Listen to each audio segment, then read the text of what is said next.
sometimes when we see with clients, maybe a little elderly, and this is my mom here, nice enough to do the demonstration for us, but sometimes they have very tight bracing scenario muscles where the hip may be weak and the leg muscles could be bracing, okay? So if we bend her leg, she really only gets to about here, but we really should have a little bit more range of motion. So what I've learned over the years is that I can press on the opposing muscle here. So in this case, it's the hamstring. If I press on the hamstring, the quadriceps seems to release. Now what happens is when people stretch, sometimes when the joint gets shorter, in her case, we would stretch her quad a bit, her hamstring would cramp.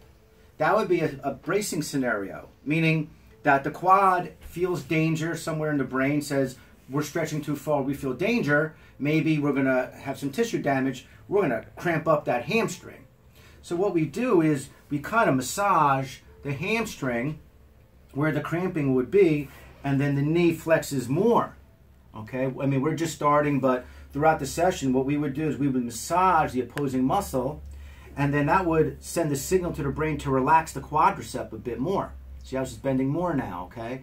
So through the session, sometimes it's not massaging the quadricep to either release it, if that's a word that we use anymore, or whatever we're going to do to get the length in the tissue, but we know that if I massage the hamstring, the quadricep seems to release, and now she's bending it even further without any bracing of her back or any of that. So that's just a little lesson I want to show, and that students are in the room here.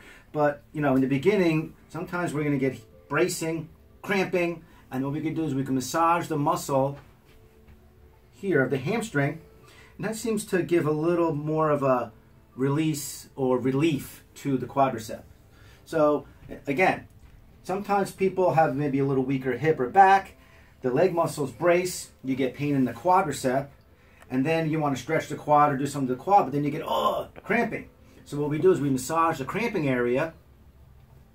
The brain has a signal to turn off that cramping area, and then that helps move the knee even further. See, it's moving even more and less restriction, see? All right? So over time, maybe in a session, an hour or so, we can get some tremendous results.